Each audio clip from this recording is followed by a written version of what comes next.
And God has given the year 2019. நம்முடைய agenda, நம்முடைய plan இயேசுவை போல அழகாய் மாற வேண்டும். Our agenda and our plan, it should be, we should become beauty as Jesus. ஒரு நடிகனை ஒரு நடிகையை டெக்கரேட் பண்ணும்போது, அழகுபடுத்தும் போது, அவங்களை அழகுபடுத்துகிற சில மேக்கப் ஆர்டிஸ்ட்ஸ் இருப்பாங்க. அவங்க அதுக்கு கோர்ஸ் படிச்சு, அவங்களுடைய பேர் beautician.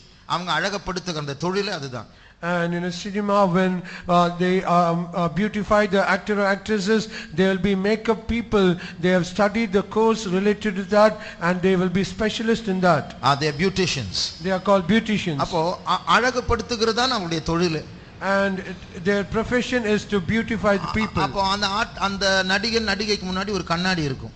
And before that actor or actresses, there will be a mirror. இந்த நடிகனும் அந்த கண்ணாடியை பார்ப்பார், அந்த பியூட்டிஷியனும் கண்ணாடியை பார்ப்பாங்க. And both the beautician as well as the actor or actresses, they will look at the mirror. அந்த கண்ணாடியில அந்த நடிகனுக்கும் திருப்தி வரணும், அந்த பியூட்டிஷியனுக்கும் திருப்தி வரணும். அப்ப ஃபேஸ் ஓகேயா இருக்கு.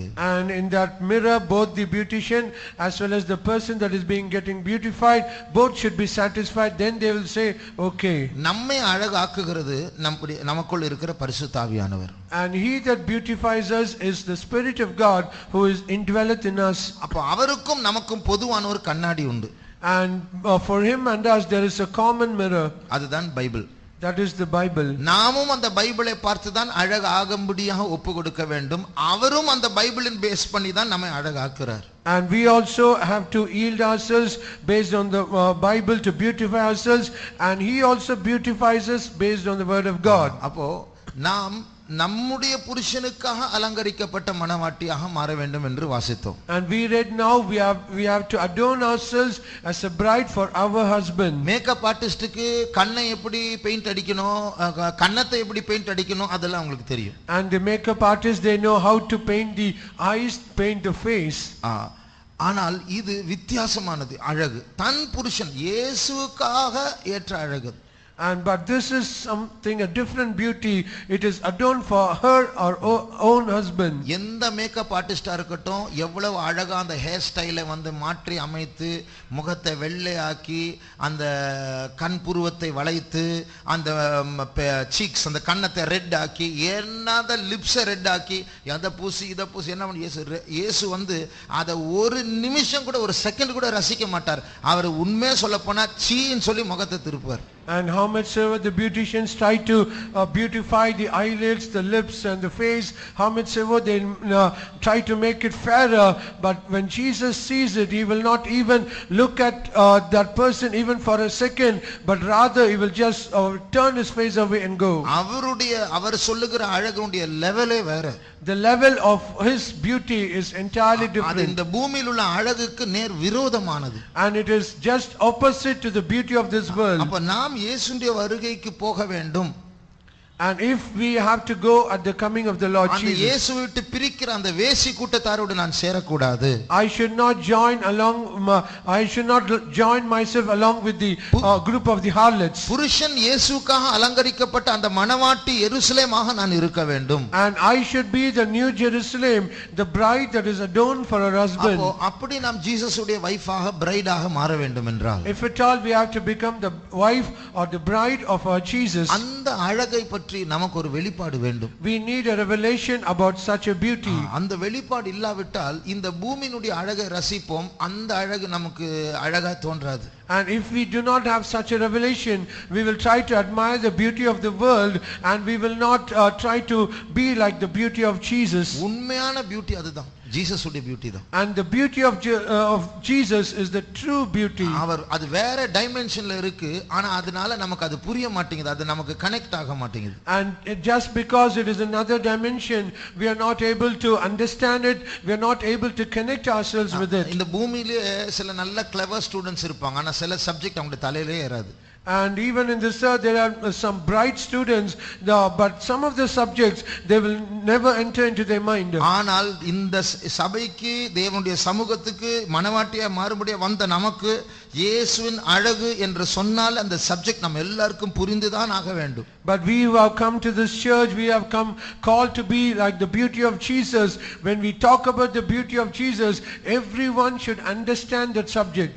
அந்த ராஜகுமாரத்தி அவள் உள்ள உள்ளான உடையவளாக இருக்கிறாள் என்று 45ஆம் சங்கீதம் 13ஆம் வசனத்தில் வாசிக்கிறோம். We read in Psalms 45 verse 13, the princess she has the king's daughter has an inner beauty. வாசிங்கள். ராஜகுமாரத்தி உள்ளாக பூரண மகிமை உள்ளவள். பாருங்க, உள்ளான பூரண மகிமை உள்ளவள். She has a beauty within. அப்ப உங்க பியூட்டி என்னுடைய பியூட்டி உள்ள இருக்குது. So இருக்க வேண்டும். My beauty and your beauty, it should be within us. இப்ப கூட பைபிள் ஸ்டடியில அந்த அழகு என்னது என்று கொஞ்சம் கொஞ்சமாக அந்த பைபிள் கண்ணாடியை வச்சு நம்ம படிச்சிட்டு இருக்கிறோம். And even in our Bible study we are using this mirror, the Bible, and we are understanding how our beauty should be. ஒரு ஸ்திரீயினுடைய பல்லை வைத்து நம்முடைய ஆத்துமாவின் பற்கள் எப்படி இருக்க வேண்டும், அழகா இருக்க வேண்டும் என்று படித்துக் கொண்டிருக்கிறோம். And we are being meditating by using the teeth of a woman and how our teeth of a soul should be beautiful. ஒரு ஸ்திரீயினுடைய கண்ணை வைத்து நம்முடைய கண்கள் எப்படி தேவனுக்கு அழகா இருக்க வேண்டும் என்று படித்துக் கொண்டிருக்கிறோம். And with the eyes of a woman we are reading about how our spiritual eyes should be beautiful for Jesus. ஒரு ஸ்திரீயினுடைய மயிருடைய கூந்தல் எப்படி அழகா இருக்கிறது என்று பார்த்து நம்முடைய தலைமயிர் ஆத்துமாவினுடைய தலைமயிர் எப்படி அழகா ஆக்க வேண்டும் என்று நாம் படித்துக் கொண்டிருக்கிறோம். And using the hair of a woman we are trying to see how the hair of a soul should be beautiful. இது நமக்கு சேராவிட்டால், if this does not apply to us,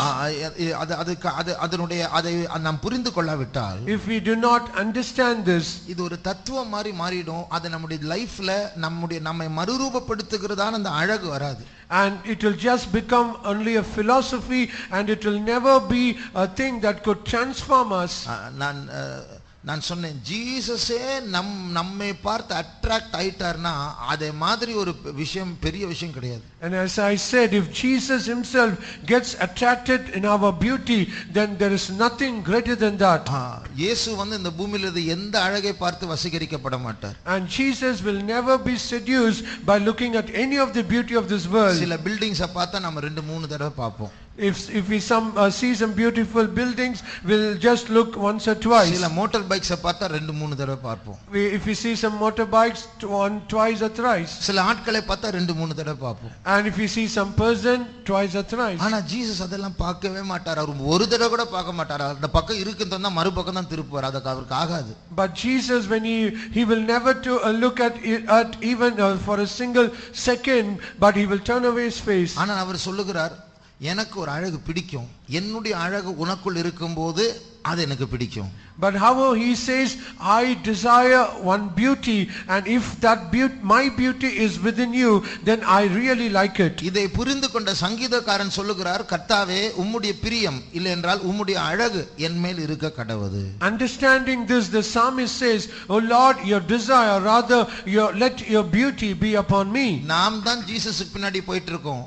அவர் விரும்புற அழகு நமக்குள் இருந்தால் அவர் நமக்கு பின்னாடி வருவார். It is we who are going after Jesus, but if we have the beauty that he desires, he will come after us. அப்போ பரிசுத்த ஆவியானவர் தான் அந்த அழகை நமக்குள் உருவாக்க வேண்டும். So this spirit of God, he is the only person who could create that beauty in us. அகஸ்வேரு ராஜா வஸ்தியை தள்ளி விட்டார். And King Ahasuerus, he rejected Vashti. அவளுடைய ஸ்தானத்தில் ஒரு ராணியை தெரிந்து கொள்ள வேண்டும். And they have to choose another queen in the stead of Vashti. நிறைய பேர் அந்த காம்படிஷன்ல சேர்ந்தாங்க. And many people, they competed in that competition. ஆனா உடனே வர முடியாது. But they could not come suddenly. 1 year அவங்களுக்கு ட்ரீட்மென்ட் இருக்கு, பியூட்டிஃபையிங் ட்ரீட்மென்ட், அவங்களை அழகாக்குற treatment. They had a 1 year treatment of beautifying. ராஜா கொடுக்கிற சில பொருட்கள் உண்டு.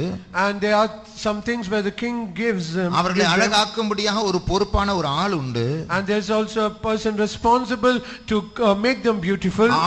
அவர்கள் வேண்டும் என்றால் கொடுக்கப்பட்ட பொருளை பார்க்கலும் அதிகமான பொருட்களை கேட்டு வாங்கலாம் என்கிற உரிமை அவர்களுக்கு உண்டு. And apart from the things that is already given to them, if they desire more than that, they have a right to ask for it. 6 மாசம் 2 விதமான எண்ணெய்கள் அவர்கள் மேல் பூச வேண்டும். And for 6 months they have to be applied 2 kinds of oil. ராஜாவுக்கு முன்னாடி நிக்கும்போது அவங்களுடைய உடம்பு ஸ்மெல் வரக்கூடாது, அந்த தைலம் ஸ்மெல் தான் வரணும். And when they stand before the king, the smell of the body should not come out, but the smell of that ointment should come out. ஏனென்றால் அது ராஜாவுக்கு பிடிச்ச smell. Because that is the smell that is liked by the king.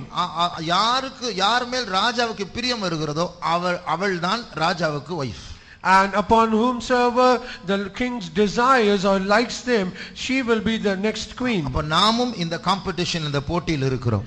And we are also in this competition. முழு உலகத்துல லட்சக்கணக்கான கிறிஸ்தவர்கள் ஓடிக்கொண்டிருக்கிறார்கள். In the whole world, lakhs of Christians are running in this competition. நாம் யார் ஜெயிப்பாங்க பாப்போம் அப்படின்னு ஆண்டவர் வேடிக்கை பார்க்கிறவர் அல்ல, விரும்புகிறவர்களை ஆயத்தப்படுத்தும்படியா பரிசுத்த ஆவியானவரை அவர் தந்திருக்கிறார். And God is not just a spectator and seeing who is going to get the victory, but he has sent the Holy Spirit of God so that he might make us ready for him. வெளிப்படுத்தல் ரோமர் 12ஆம் அதிகாரம் 2ஆம் வசனத்தை வாசிக்கும்போது, when we read Romans chapter 12 verse 2, நீங்கள் இந்த பிரபஞ்சத்திற்கு ஒத்த வேஷம் தெரியாமல் தேவனுடைய நன்மையும் பிரியமும் பரிபூரணமுமான சித்தம் இன்னதென்று பகுத்தறியத்தக்கதாக உங்கள் மனம் புதிதாகிறதினாலே மறுரூபமாகுங்கள்.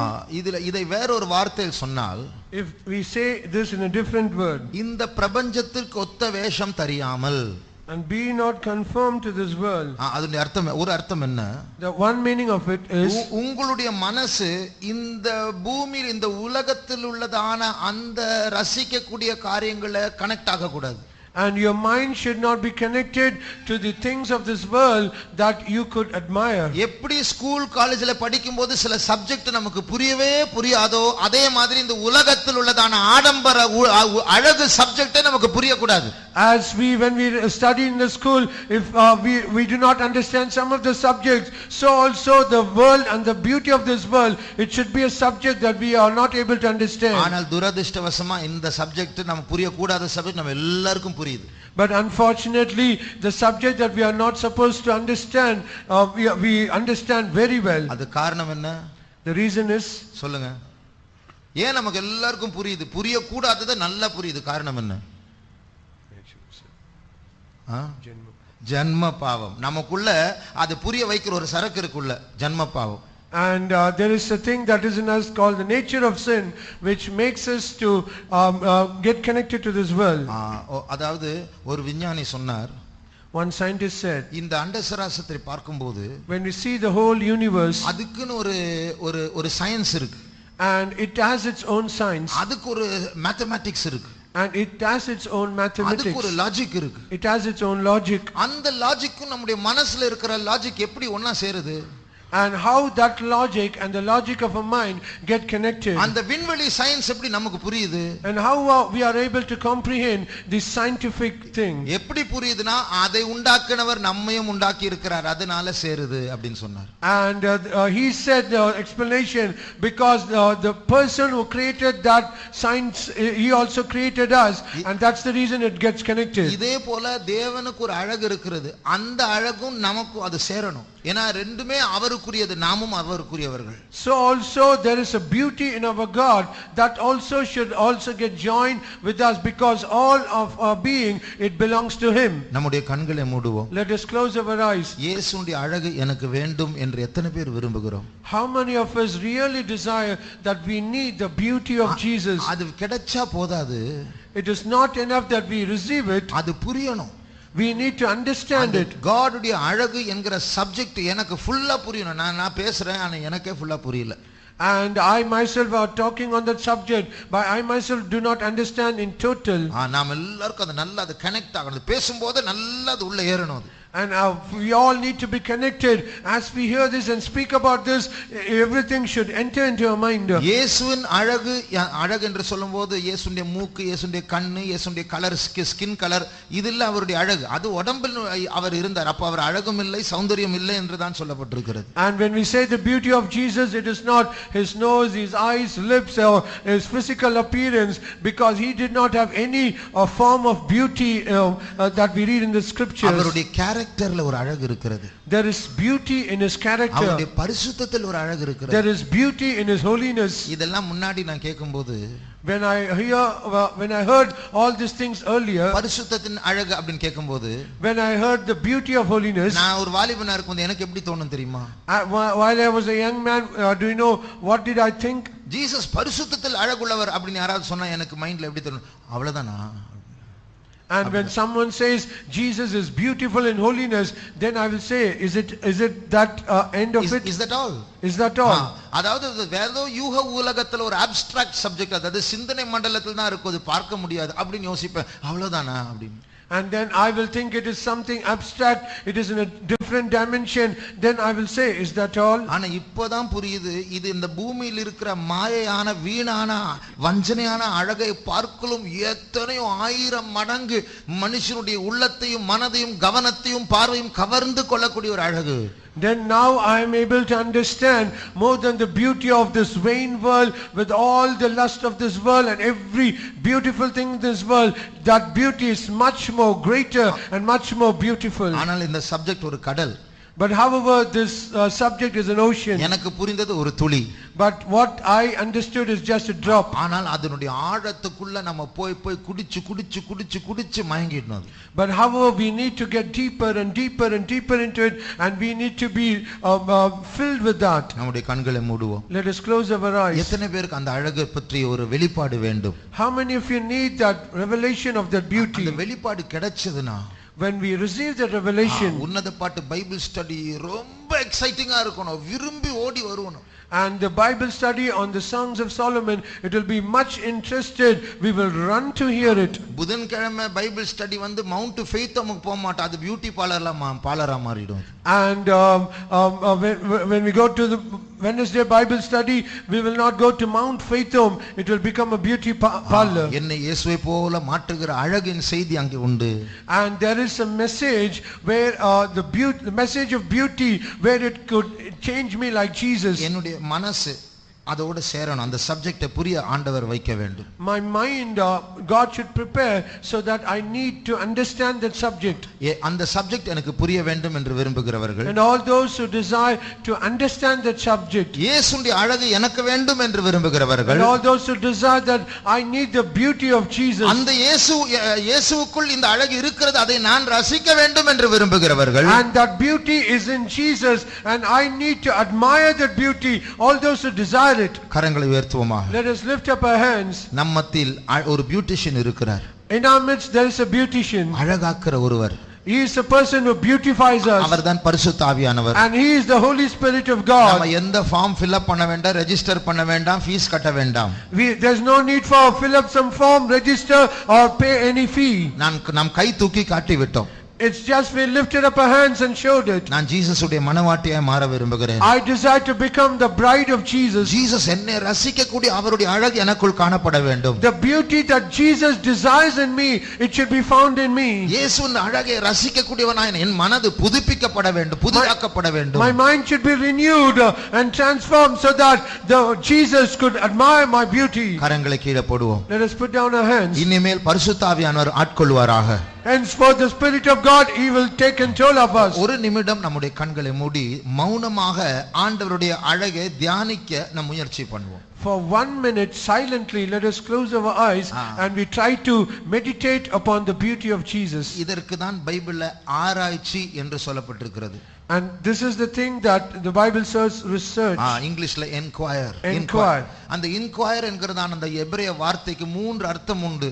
ஒன்று உழ வேண்டும், இரண்டாவது உடைத்து வெளியே வர வேண்டும், மூன்றாவது ரசிக்க வேண்டும். And this inquire, the 3 terms given in Greek, it is one is plowing and one is breaking and third is admire, and the third is admire. அப்போ ஆராய்ச்சி என்று சொல்லும்போது, கர்த்தருடைய வீட்டில் நான் ஆராய்ச்சி செய்ய முடியாக வந்திருக்கிறேன் என்று சொல்லும் பொழுது, நான் முதலாவது உழ வேண்டும். அந்த அர்த்தம் ஆரம்பத்தில் ஒன்றும் புரியாது, ஒன்றும் தெரியாது, ஒன்றும் கனெக்ட் ஆகுது. உழணும், தோண்டி தோண்டி தோண்டி தோண்டி ஒரு திடீர்னு பார்த்தா ஒரு ஓப்பனிங் வரணும், ஓப்பன் ஆயிடணும். அங்க உள்ள எட்டி பார்த்தா அவரை பார்க்கலாம், அவரை ரசிக்க வேண்டும். And when we say inquiring of his beauty, initially we are not able to understand, but however we are to plow and get deeper and deeper, and when there should be opening into that, and when we enter into it, we could admire the beauty of Jesus. Daily காலையில நாங்க faith ஹோம்ல கல்வாரியை தியானிப்போம். And every morning in the faith home we meditate upon Calvary. நான் ஏறக்குறைய ஒரு 7-8 வருஷமா தியானிச்சிட்டு வரேன். And I've been meditating on that for around 7 or 8 years. ஆனாலும் இன்னும் எனக்கு அந்த ஓபனிங் கிடைக்கல. But still I'm not able to get that opening. சமீபத்தில் ஆண்டவர் சொன்னார் நிறுத்தாத. And recently God said, do not stop it. நீ தோண்டிட்டே இரு. You keep plowing. ஆனால் சீக்கிரமா இது ஒரு வாசலாய் மாற போகிறது. But very soon it is going to be a door. நீ கண்களை மூடி என்னை கல்வாரியை நினைத்தால் அது ஒரு வாசலாய் மாறும். சீக்கிரமா ஸ்பீடாக என்னோடு நீ சேரலாம். And the moment that you meditate upon Calvary, immediately the door will be open, and very soon you can be filled with my love. நாமும் இப்பொழுது கண்களை மூடி ஒரு நிமிடம் கல்வாரியை தியானிப்போம். Even so, we also for 1 minute let us close the eyes and meditate upon கண்களை Calvary. மூடி தியானிக்கும்போது ஒன்றுமே தோணாமல் இருக்கலாம். Perhaps as we close the eyes and meditate, we are not able to understand anything. black-ஆ இருக்கலாம். It might be black. blank-ஆ கூட இருக்கலாம். It might be even blank. பரவாயில்லை. It's okay. அவருடைய அழகை நாம் பார்க்க நாம் முயற்சி பண்ணுவோமா? Let us take efforts to see his beauty. இது வீணான முயற்சி அல்ல. This is not vain effort. சீக்கிரமாக இருள் மாற போகிறது. Very soon the darkness is going to change. இதுவரைக்கும் பார்க்காத ஒரு அழகை நாம் பார்க்க போகிறோம். We are going to see a beauty that we have not ever seen. அவருடைய அழகை பார்க்க முயற்சி பண்ணுவோம். Let us take efforts to see his beauty.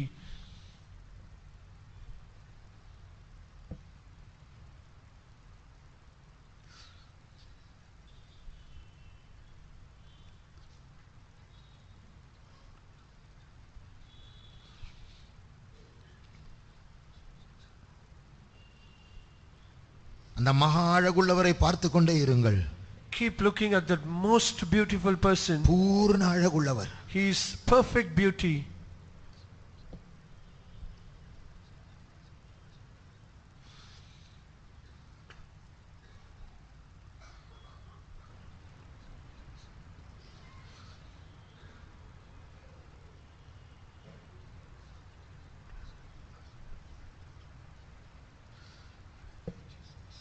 அவர் இரட்சகர் மாத்திரமல்ல.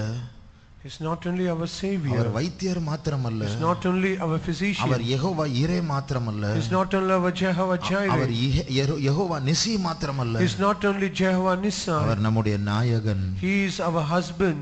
அவரை தான் நம்ம கல்யாணம் பண்ண போறோம். We are going to marry only him. அவருடைய அழகு நமக்குள் வரும்படியாக இப்பொழுது நாம் சில சிறிய முயற்சிகளை செய்கிறோம். And we are just taking little efforts so that we might receive his beauty. அந்த அழகுள்ளவரை ஒரு நிமிடம் ஆராதிப்போமாக. And such a beautiful person, let us worship him for 1 minute. நாம் எல்லாரும் தான் மனைவியா இருக்கிறோம். We are all his wife. நம்முடைய ஹஸ்பண்டை நாம் ஆராதிப்போம். Let us worship our husband.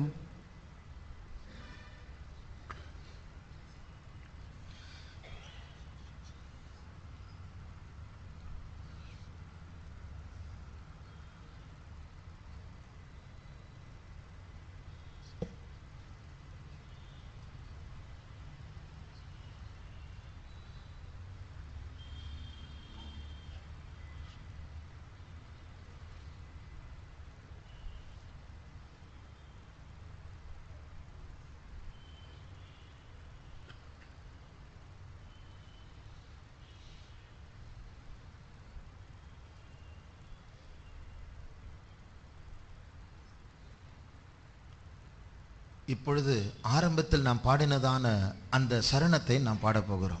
Now we are going to sing the stanza that we sang in the beginning. நித்தியம் வரைக்கும் என்னை நடத்த வல்லமை உள்ளவரே. Oh Lord, you are all able to lead me till eternity. என் ஆதியும் அந்தமும் அறிந்தவர் நீர்தான். You are the only person who know my beginning and my end. உம்முடைய சித்தத்தை தான் நானும் விரும்புகிறேன். It is I desire your will. என் சித்தம் ஒன்றும் வேண்டாம். Let none of my will be done. அவருடைய சித்தம் என்ன? What is his will? நான் உன்னை கல்யாணம் பண்ண வேண்டும். I have to marry you. நான் உன்னை காதலிக்கிறேன், I love you. நான் உன் நாயகன். I am your husband. அவர் கை நீட்டி இந்த ப்ரொபோசலை நீர் ஏற்றுக்கொள்ளுகிறாயா என்று கேட்கிறார். He is stretching forth his hand and is asking, do you accept this proposal? அதற்கு பதிலாக தான் நாம் பாட போகிறதான் இந்த சரணம். And as an answer to it, the stanza is that we are going to sing unto him. நம்மை பற்றி எல்லாவற்றையும் அறிந்தவர். He is the person who knows everything about us. நாம் அவரிடத்திலிருந்து புறப்பட்டவர்கள். And we are the people who proceeded out of him. அவருக்கென்று ஓடி போக வேண்டியவர்கள். And we are the people who have to run for him. அவருக்காக ஏங்க வேண்டியவர்கள், கதற வேண்டியவர்கள். And we are the people who have to yearn for him and we have to seek him desperately. ஆனால் துரதிர்ஷ்டவசமா என்னமோ நடந்து போச்சு நடுவுல. But unfortunately something has happened in the middle. ஆனால் அதை மாற்றும்படியாக மறுபடியும் நம்மை அவரண்டை சேர்த்துக் கொள்ளும்படியாக சில காரியங்களை ஏற்கனவே நம்முடைய வாழ்க்கையில் அவர் செய்து விட்டார். And so that he might change that thing in our life, he has already done some things. நாம் கொஞ்சம் காரியம் இன்னும் செய்ய வேண்டும். And there are few yet remaining. ஆண்டவரிடத்தில் நெருங்குவோமாக. Let us get closer to our God. அந்த சரணத்தை ஒரு முறை இல்ல ரெண்டு முறை பாட போகிறோம். We are going to sing that stanza one or twice. அதற்கு பிறகு நம்ம ஆவியானவருக்கு ஒப்பு கொடுப்போமா. And after that let us submit ourselves to the Spirit of God. அன்ய பாஷை பேசும்போது இயேசுவின் அழகு நமக்குள் உருவாகட்டும். As we speak in tongues, let the beauty of Jesus be formed in us. இயேசுவின் அழகு என்கிறதான சப்ஜெக்டை புரிந்து கொள்ளக்கூடிய புதிய மனம் நமக்கு உருவாகட்டும். Let there be a new mind wherein we can understand the subject when we talk about the beauty of Jesus. கண்களை மூடி இயேசுவின் அழகை தியானிக்கும் போது அவருடைய முகத்தை ஆவிக்குரிய விதத்தில் தரிசித்து அதை ரசிக்க கூடியதான மனது உருவாகட்டும். And when we close our eyes and meditate upon Jesus, let us have a spirit of mind wherein we can understand, realize the beauty upon his face. நித்யதயோளவும் என்னே நடத்துவான் சக்தனாம் நாதா, എന്നാദി അന്തവും അറിയുന്നവൻ നീ, തിരുഹിതം തന്നെ എന്നാശയും മേലിൽ എന്നിഷ്ടം. കൈകളെ തട്ട വേണ്ടാം, ധ്യാനിத்து പാടുவோம். തിരുഹിതം തന്നെ എന്നാശയും മേലിൽ എന്നിഷ്ടമൊന്നും വേണ്ട. കരങ്ങളെ ഉയർത്തി പാടുவோம். നിത്യതയോളവും നിത്യതയോളവും എന്നെ നടത്തുവാൻ ശക്തനാം നാഥാ, എന്നാദി അന്തവും അറിയുന്നവൻ നീ, തിരുഹിതം തന്നെ എന്നാശയും മേലിൽ എന്നിഷ്ടമൊന്നും വേണ്ട. തിരുഹിതം തന്നെ എന്നാശയും മേലിൽ എന്നിഷ്ടമൊന്നും വേണ്ട. நாம் அந்த கடைசி ரெண்டு வரி இன்னும் ரெண்டு முறை பாட போகிறோம். Now we are going to sing the last two lines twice again. உம்முடைய சித்தம் தான் என்னுடைய விருப்பம் ஆண்டவரே. Oh Lord, my desire is doing your will. உம்முடைய சித்தம் என்ன ஆண்டவரே? What is your will, O God? என்னுடைய அழகு உனக்குள் காணப்படுவதுதான் என்னுடைய சித்தம். And my beauty found in you is my will. நான் உன்னை இன்னும் ரசிக்க வேண்டும். I need to admire you even more. நீ என்னை ரசிக்க வேண்டும். You have to admire me. நான் உன்னிடத்தில் நெருங்க வேண்டும்.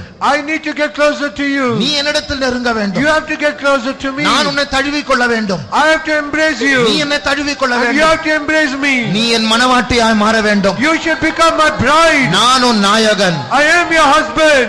തിരുഹിതം തന്നെ എന്നാശയും മേലിൽ എന്നിഷ്ടമൊന്നും വേണ്ട. തിരുഹിതം തന്നെ എന്നാശയും മേലിൽ എന്നിഷ്ടമൊന്നും വേണ്ട. கடைசியாக ஒப்பு கொடுத்து பாடுவோம்.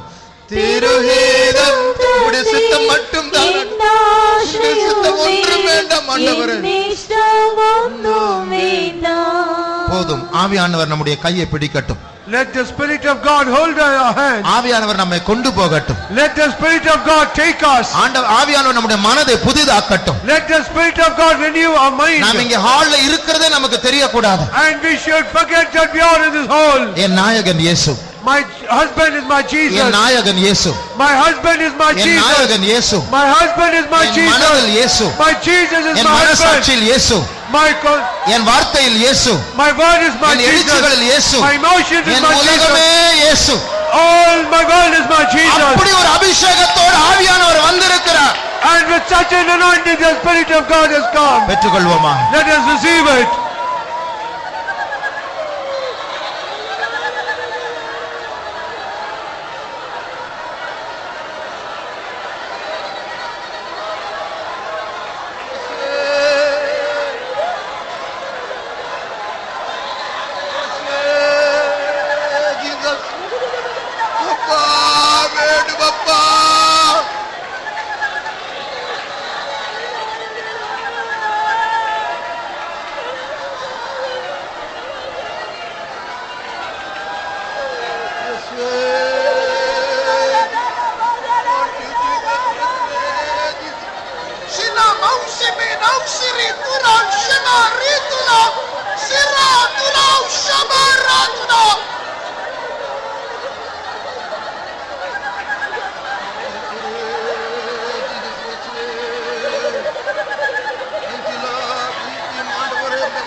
Shala diramala ribaga sarabala ribana tuda. Etira maushabara mausabara nama ratuda. Pera zura maushabari bakara mana ratuda. Sira maushabakara mana duramana. Sira maushabala ribakara mana. Sira makara ushamara tura.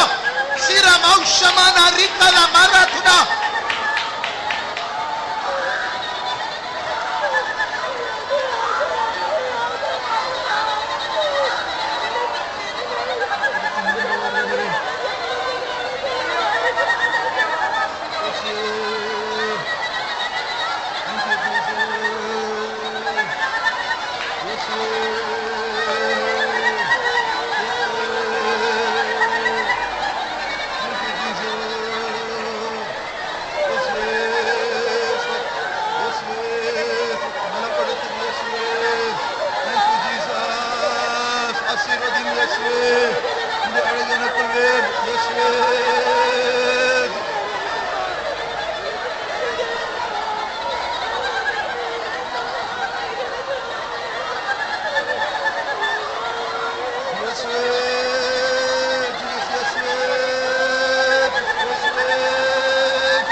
Thank you, Jesus. Thank you, Jesus. Yes, thank you, Jesus.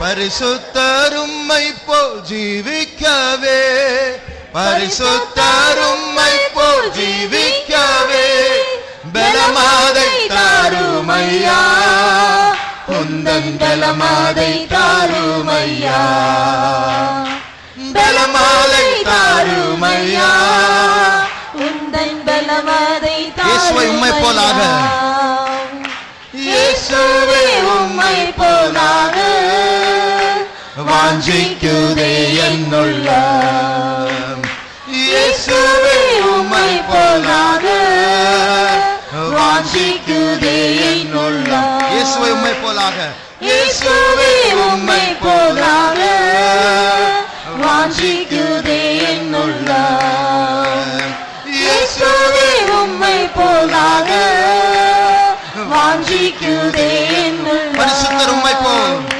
பரிசுத்தர் உம்மை போல் ஜீவிக்கவே, பரிசுத்தர் உம்மை போல் ஜீவிக்கவே பலமாதை தாருமையா, உந்தன் பலமாதை தாருமையா, பலமாதை தாருமையா, உந்தன் பலமாதை தாருமையா. பரிசுத்தர் உம்மை போல் இருதயத்தின் ஆழத்திலிருந்து பரிசுத்தர் உம்மை போல் ஜீவிக்கவே, அவரை நோக்கி கூப்பிடுவோம், பரிசுத்தர் உம்மை போல் ஜீவிக்கவே பலமாதை தாருமையா, உந்தன் பலமாதை தாருமையா, பலமாதை தாருமையா,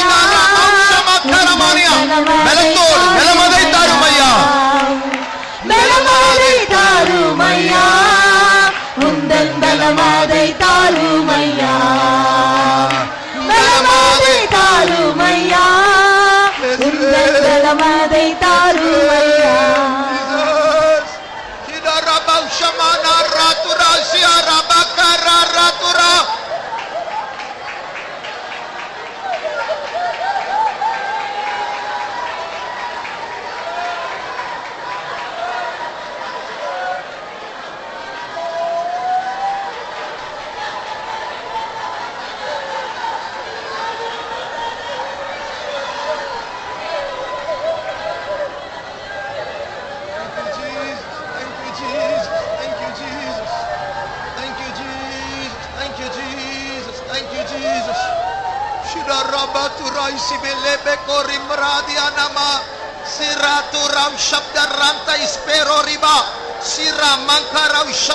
today.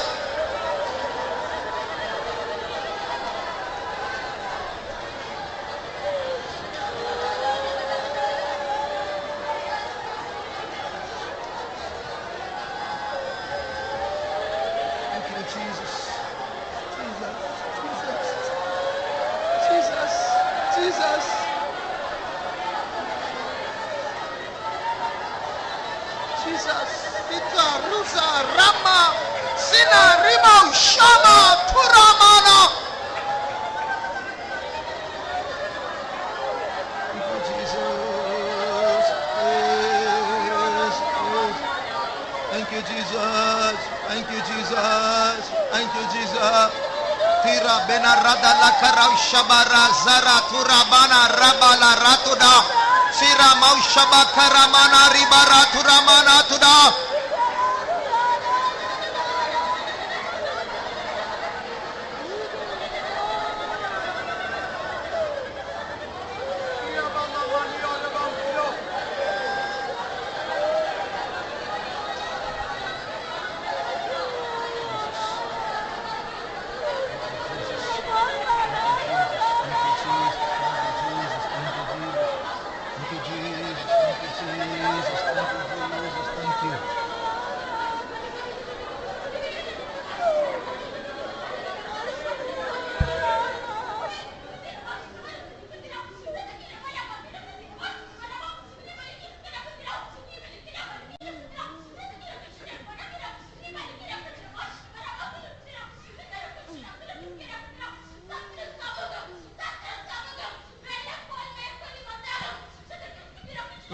Even though the enemy come in like a flood,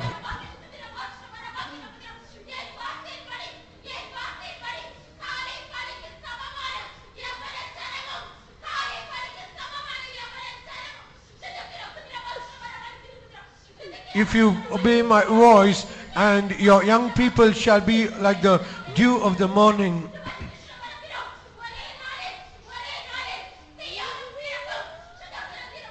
In one day Zion will be born.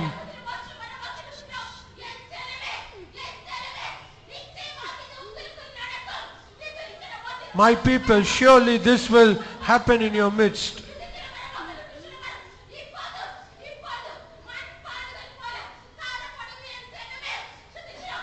Now you people who are found like earthen vessels,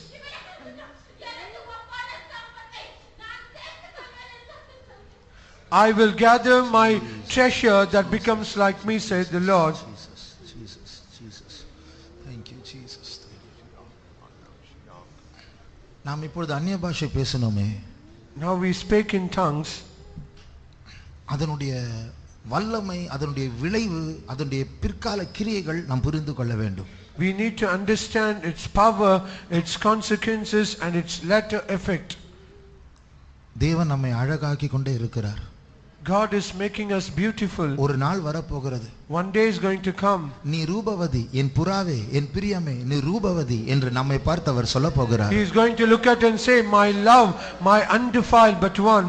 ரகசியமாக அந்த அழகு வெளியில் அல்ல, அது உள்ளத்தில் உருவாகி கொண்டு இருக்கிறது. That secret beauty, it is not outward but it is being formed inward. 85 வயது பாட்டியா இருக்கலாம், ஏழையா இருக்கலாம், You might be போனா பாடி ஸ்மெல் வரலாம், ஆனால் கர்த்தர் அழகை உருவாக்கி கொண்டிருக்கிறார். You might be an 84 old lady, or you might not have outer beauty, you might be poor and you might have a bad odor in your body, but God desires a beauty in you. தேவன் நம்முடைய உள்ளத்தை உருவாக்கி கொண்டிருக்கிறார். God is creating our heart. அவருடைய பரிசுத்தத்தின் அழகை மனதில் வைத்துக் கொண்டிருக்கிறார். He is keeping his beauty of his holiness in our mind. நாமும் பரிசுத்த ஆவியானவரோடு சேர்ந்து கண்ணாடிக்கு முன்பாக நிற்போமாக. Let us, along with the Holy Spirit of God, stand before the mirror. கர்த்தருடைய ஆவியினால் அந்த கண்ணாடிக்கு முன்பாக நிற்கிற நாம் மகிமையின் மேல் மகிமை அடைந்து அவருடைய சாயலுக்கு ஒப்பாய் மறுரூபம் அடைவோம். And by the Spirit of God, we who stand before that mirror will be growing into glory to glory and be changed in his likeness. இது தத்துவம் அல்ல, This is not a philosophy. இது சத்தியம் மாத்திரம் அல்ல, It is not only the truth. இது நம்முடைய சாட்சியாக அனுபவமாய் மாறப்போகிறது. It is going to become our testimony. It is going to become our experience. இதற்காக கரங்களை உயர்த்தினோம், இதை ஆவியானவர் செய்ய போகிறார். And we have lifted up our hands for this, and the Spirit of God is going to do it. விசுவாசத்தோடு கர்த்தரை ஸ்தோத்திரிப்போம். ஸ்தோத்திரம், ஸ்தோத்திரம், ஸ்தோத்திரம், ஸ்தோத்திரம். தீரா பெனோ ரபா ஷபாலா ரியாந்தனா சபானா ரிகா ஜங்கோ ரிபிலாங்கா ரமானியா ரபானா துடா. ஸ்தோத்திரம் இயேசுவே, ஸ்தோத்திரம் இயேசுவே, ஸ்தோத்திரம் இயேசுவே, ஸ்தோத்திரம் இயேசுவே, ஸ்தோத்திரம் இயேசுவே, ஸ்தோத்திரம் இயேசுவே, ஸ்தோத்திரம் இயேசுவே, ஸ்தோத்திரம் இயேசுவே, ஸ்தோத்திரம் இயேசுவே. இந்த மாதத்தினுடைய ப்ராஜெக்ட் குறிப்பு நாம் கர்த்தருடைய மனதை புரிந்து கொள்ள வேண்டும். The project point for this month is we need to understand the mind of God. நாம் எல்லாருடைய மனசு இயேசுடைய மனசோடு சேர வேண்டும். All of our minds, it should be joined with the mind of Jesus. அவர் சிந்திக்கிறதை நடத்திப்புக்காரர்கள் சிந்திக்க வேண்டும். Whatever he thinks, the servants, the leaders of God should think. நடத்திப்புக்காரர் சிந்திக்கிறதை ஊழியக்காரர்கள் சிந்திக்க வேண்டும். And whatever the leaders think, the servants of God should think. ஊழியக்காரர்கள் சிந்திக்கிறதை விசுவாசிகள் சிந்திக்க வேண்டும். Whatever the servants of God think, the believers should think. ஏனென்றால் நாம் எல்லாரும் ஒரே ஆவியினால் தாகம் தீர்க்கப்பட்டிருக்கிறோம். Because we are all being quenched in one spirit. அவருடைய அஜெண்டா, அவருடைய பிளான் ஒரே பிளான் தான், உங்களையும் என்னையும் இயேசுவை போல மாற்ற வேண்டும். And his agenda is only one plan, is that he might change you and me like him. அதுதான் நாமும் பாடினோம். That is what we sang now. அதுதான் அவருடைய மனது. That is his mind. இப்படி எல்லா காரியங்களிலும் அவருடைய மனதுடையவர்களாய் நாம் மாற வேண்டும். So in all things we should be a people we have his mind. அதற்காக ஸ்தோத்திரிப்போம். Let's praise God. ஸ்தோத்திரம் இயேசுவே, ஸ்தோத்திரம் பரிசுத்தரே. தீரா கஜன் மராந்த லவ் சபக்கரமான அஷிபை ராமா ராதுடா. ஸ்தோத்திரம், ஸ்தோத்திரம், ஸ்தோத்திரம், ஸ்தோத்திரம், ஸ்தோத்திரம், ஸ்தோத்திரம், ஸ்தோத்திரம், ஸ்தோத்திரம், ஸ்தோத்திரம், ஸ்தோத்திரம், ஸ்தோத்திரம், ஸ்தோத்திரம், ஸ்தோத்திரம், ஸ்தோத்திரம், ஸ்தோத்திரம், ஸ்தோத்திரம், ஸ்தோத்திரம், ஸ்தோத்திரம், ஸ்தோத்திரம், ஸ்தோத்திரம். 10 மணி ஜெபத்தை கர்த்தர் ஆசீர்வதிக்க வேண்டும். The Lord should bless the 10 p.m. prayer. கர்த்தருடைய சித்தமானால் 10 மணிக்கு நாம் 1-2 ஸ்பிரிச்சுவல் எக்ஸசைசஸ் பண்ண போறோம். நம்முடைய ஜெபத்தினுடைய ஆசீர்வாதத்திற்காக சில எக்ஸசைசஸ் பண்ண போறோம். For the blessings of our prayer we are going to do 1 or 2 spiritual exercises. அப்பதான் நம்முடைய ஜெபம் பலன் அடையும். Then only our prayer will be strengthened. நாம் நிறைய ஜெபிக்கிறோம், ஆனால் அந்த ஜெபத்துல ஸ்ட்ரெngth இல்ல. We are indeed praying more, but there's no strength in that prayer. கத்தி கூர்மையா இருந்தால் அது வேலை ஸ்ட்ரெngth குறைக்கலாம், வேலை நடக்கும். And if the sword is sharp, we can reduce that effort, but the power will increase. அதே போல நம்முடைய ஜெபத்தை ஷார்ப் ஆக்கினால் நாம் ஜெபிக்கிற அளவுல பெரிய காரியங்களை செய்யலாம். So also if we sharpen our prayer, we can accomplish great things through our prayer. முடிந்தால் இரவு ஜெபத்துக்கு வாருங்கள். If possible, please. When Jesus came to the Lazarus house, Lazarus was not there. When Lazarus sick, Jesus did not come. அப்படிதானே? Said it? இயேசு லாசரு வீட்டுக்கு வந்து உட்கார்ந்து இருந்தாரு. Jesus Christ came to the house of Lazarus and he sat there. அவர் visiting வரும்போது இவர் இல்ல. When he visited the house of Lazarus, Lazarus was not at home. இப்ப சிக்கு இயேசு வரணும்ங்கறார். When now he was sick, he was asking the Lord to come. செத்து போயிட்டாரு இயேசுங்கறார். He has died, he was asking the Lord to come. At least அடக்கத்துக்காவது வர சொல்லுங்க. At least for the burial service let him come. அவர் எங்க வந்தாரு? Where did he come? வேற வழி இல்லாம அவனை நேசிச்சதுனால எழுப்பி செத்த பிறகு கல்லறைக்கு வந்து எழுப்பி விட்டார். So because he loved him, the other way he came to the graveyard and just made him to come out. நீங்கள் கண்டடையத்தக்க சமயத்துல அவரை தேடுங்க. So at the time you can seek him, find him, you can seek him. கர்த்தர் கொடுத்ததெல்லாம் வச்சிருக்கீங்களா, தொலைச்சிட்டீங்களா? Whether the Lord has given you, whether you are you keeping it or just lose it. ஒருவன் ஒரு ஆடை தொலைத்து விட்டான். One man has lost one lamb. ஒரு பெண் ஒரு வெள்ளிக்காசை தொலைத்து One woman விட்டாள். has lost the one silver piece of coin. ஒரு ஆள் தன்னுடைய கழுதுகள் எல்லாம் தொலைத்து விட்டான். One man has lost all his asses. அதுபோல நீங்க ஏதாவது தொலைச்சிருந்தா இன்னைக்கு தேடுங்க. Likewise we also lose everything, just you seek again. ஆடு சாந்த குணத்தை காண்பிக்கிறது. The lamb shows the big character. சாந்த குணத்தை எல்லாம் தொலைச்சிட்டீங்கன்னா இனிமேல் அது சாந்த குணத்தை கேளுங்க. If you also lose all your weakness, you have to again just ask the Lord. அந்த பெண் வெள்ளிக்காசை தொலைத்து That விட்டாள். woman also lost a silver piece of கர்த்தர் coin. கொடுத்த கிருபை தாளந்துகள் வரங்களை தொலைத்து விட்டீர்களா? Have you also lost all your gifts, talents as well as talents everything? சவுலுடைய தகப்பன் அவன் கழுதைகளை தொலைத்து விட்டான். The father of Saul has lost all his asses or donkeys. அவன் போய் மகனை அனுப்பி கழுதைகளை தேடச் He சொன்னான். sent his own son to seek all the donkeys. அது ஒன்று பாடுகளின் ஜீவியத்தை காண்பிக்கிறது, மற்றொன்று சுமக்கிற ஜீவியத்தை It காண்பிக்கிறது. one shows about the life of the carrying as well as the life of suffering. அதெல்லாம் இழந்து போனா இன்னைக்கு தேடுங்க. If you just lose everything, again seek it. ஒரு காலத்துல சாந்தமா இருந்துன்னு சொல்லிட்டு இன்னைக்கு நீங்க தலையில இருந்து என்ன பிரயோஜனம்? Once upon a time I was like a meek means, today if you are upside down means what is the use of that? மோசேக்கு நடந்தது அதுதான். It was happened to Moses. முதல்ல மோசே வந்து ரொம்ப டஃப்பான ஆளு. ஏன் பேசாது, கைதான் பேசுமா. So like our people, some people say hand will not speak, only our mouth will not speak, only hand will speak. அந்த கரெக்டர்ல மோசே இருந்தார். Moses was under that character. ஒரு வார்த்தை கூட பேசல, அதுக்குள்ள உடனே ஒருத்தனை வெட்டி கொன்னு போதிச்சிட்டான். He did not even speak, just before that he slew a man and just buried him. மறுபடியும் கர்த்தர் இவனை அப்படியே மாற்றி மோசேயை போல சாந்த குணமுள்ளவன் பூமியிலேயே இல்லைன்னு சாட்சி கொடுத்தார். So the Lord also gave a testimony after totally changing him. There is no big man in the world like Moses. அப்படி ஒரு சாட்சியை வாங்கிட்டு After receiving such kind of testimony, கொஞ்ச நாள் கழிச்சு அந்த மலையிட்ட பேச சொன்னதுக்கு அடிச்சு அந்த கிருபை இழந்துட்டான். after some days the Lord God asked to talk to the rock, but he just struck the rock and lose the grace. உங்க லைஃபை யோசிச்சு பாருங்க. You think about your life. ஒரு காலத்துல நம்ம முன்கோபமா இருந்தோம், இங்க வந்த பிறகு சாந்தமாயிட்டோம். திருப்பி முன்கோபத்துக்குள்ள வந்தா அது எப்படி இருக்கும்? Once upon a time we were also short-tempered people, after we become weak, again we come under the short-tempered, how it would be. கர்த்தரை தேடுங்க. Seek the Lord. முழு மனதோடு தேடுங்க. With whole heart you seek the Lord. அப்படி நீங்கள் தேடினால் சுற்றுப்புறத்தில் உள்ள யுத்தங்களை கர்த்தர் நிறுத்துவார். If you seek the Lord, means all the surrounding wars, the Lord God will stop. கர்த்தரை தேடுங்க. You seek the Lord. அவள் இறைப்பாறலை கட்டளையிடுவார். He will also command you the rest. கர்த்தரை தேடுங்க. Seek the Lord. உங்கள் காரியம் வாய்க்கும். Your matter shall prosper. கர்த்தரை தேடுங்க. Seek the Lord. எல்லா பயத்தையும் நீக்குவார். He will also remove from all your fear. கர்த்தரை தேடுங்க. Seek the Lord. ஒரு நன்மையும் குறைவு விடாது. No, the goodness will not lack for you. கர்த்தரை தேடுங்கள். Seek the Lord. அப்பொழுது பிழைப்பீர்கள். Then you shall live. கர்த்தரை தேடுங்கள். Seek the Lord. நீங்கள் ஒருபோதும் கைவிடப்படுகிறது. You shall not never be just forsaken. நானும் என் வீட்டாரும் என் சபையும் கர்த்தரையே தேடுவோம் சொல்றவங்க கண்களை மூடுங்க. Those are saying myself, my household and my congregation will all seek the Lord. Close your eyes.